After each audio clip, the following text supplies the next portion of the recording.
Hi everyone, this is Joy with Create It with Joy. Welcome back to my YouTube channel. Thank you for stopping by and watching. Today's cards, I am using Simon Says Stamp Sketched Flowers along with Honeybee Stamps, Beehive, and Hi Honey stamp set. Also using a stencil from Honeybee Stamps. Let's get started. So I'm starting off by inking up with my stencil, and I am using Simon Hurley's Slippery When Wet and Over the Moon yellow inks. I really love those two colors. So I laid down the first stencil. There's 3 stencils in this, and I laid down the first one, and I did that with the lighter color, and that is Over the Moon. And then with this darker color, Slippery When Wet, adding on top of that stencil. Like I said, there's 3, but I just wanted to do 2 layers. And then I'm going to take Lawn Fawn's large stitch rectangle stackables, and I think I did like the second or third largest one down, or smallest one down, if that makes sense. Cut that out. Now I had originally planned on using this beautiful patterned paper from Lawn Fawn Spring Fling. I did not like that together. It was pretty hideous to me, so I had to pick something else. So what I'm going to do here is line up my stamped image, and this is from, not my stamped image, my stamp from Simon Says Stamp Sketched Flowers, inking that up with the Intense black ink from Simon Says Stamp. I'm going to be using my Copic markers to be coloring this image in. All the markers are up on the screen, and I'm going to turn on some music for you guys, so sit back and enjoy, and I'll be back real shortly.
pink and the orange flowers together. So I also colored the little bees from the honeybee stamp Beehive, and I am going to be using the die cuts to cut those out. And these are just like little jewelry snips I got at my local craft store, and it cuts these apart really great. So get my little bees lined up, and sometimes it's hard to tell which shape goes to which image. But I'm going to run those through my die cut machine, and then we will adhere those to the card. I just can't seem to figure out which bee that is. It's so funny. So run that through my die cut machine, pull out these cute little images, and those were super fast and quick to color. And then I'm going to stamp up, I've got 2 sentiments, and it says, "You're the bee's knees." So I'm just stamping them both up at the same time with Simon Says Stamp Intense black ink and trimming those apart. Now I'm going to adhere that stenciled piece that we made, and I like it slightly at an angle. And then we are going to add foam tape to the colored images, and those are the sketched flowers. And I just cut them out by hand, traced around the flowers, left a little bit of a white border around there. You could also cut directly on the stamped image line if you wanted, but I wasn't worried about that. And attach that, and I kind of wanted these sentiments to be just a little bit wonky, but I also wanted them popped up because they were going to be kind of on top of the flowers and tucked into the leaves. And so I put some foam tape behind those, and then we're going to line those up. I love how kind of playful this card is. So I used a gray background instead of that floral background from the Fawn Spring Fling. I used a gray background, and of course we all know that gray and yellow are beautiful together. And I really do like how that was a colored background, but in a neutral way, so the flowers and the background could pop up. So some of these bees have foam tape, and then the other one doesn't. And I love this little bee that's like looking directly at you. I think so cute. But I did put foam tape behind the bee that's on the flower because I thought that would be fun to have another dimension on top of that flower. Then I'm going to adhere that to my A2 size card base. And I'm going to trim off all the things that are hanging off the edge. And then we're going to add some little adornments here. We are going to be using Nuvo Crystal Drops and Ripened Pumpkin and Sugared Almond. And then right now I'm using Nuvo Crystal Drops, or Glitter Drops, excuse me, in White Blizzard. And I'm adding that to all the wings because I think wings need to be glittery. So all those little cute bees have glittery wings.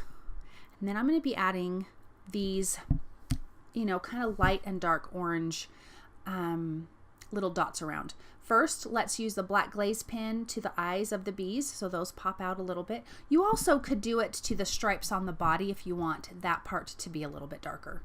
I opted to not do that this time. Excuse me. So here is Ripened Pumpkin, adding a few little scattering of dots here and there. And then this is Sugared Almond, and this is one of my most favorite colors. I just recently bought it and was totally in love. And I'm just tapping the bottom to kind of get those dots to settle down. Then I'm taking my white jelly roll pen, and I am adding dots instead of, a lot of times with white highlights you kind of do the lines. And this time I thought I would do something a little bit different and just kind of added dots around to all the flowers, all the leaves, and I really do like how it turned out. So it was definitely something fun and new to try. I do want to say that background stencil I really love. I mean, you could do that in a way where it doesn't even have to look like a beehive. I love that it has 3 stencils in it. So I definitely need to try it with all 3 and try some different color combinations. But I think it's a great just background stamp to anything. So I'm really glad that that is now in my collection. What a pretty card. Thank you guys so much for stopping by my channel. If you like what you've seen, please thumbs up, subscribe, share, comment. I love all of those. The supplies I use are listed below. There are some affiliate links. If you use them, it costs you nothing, but it does help me to continue to create. Thank you so very much, and I'll be back soon.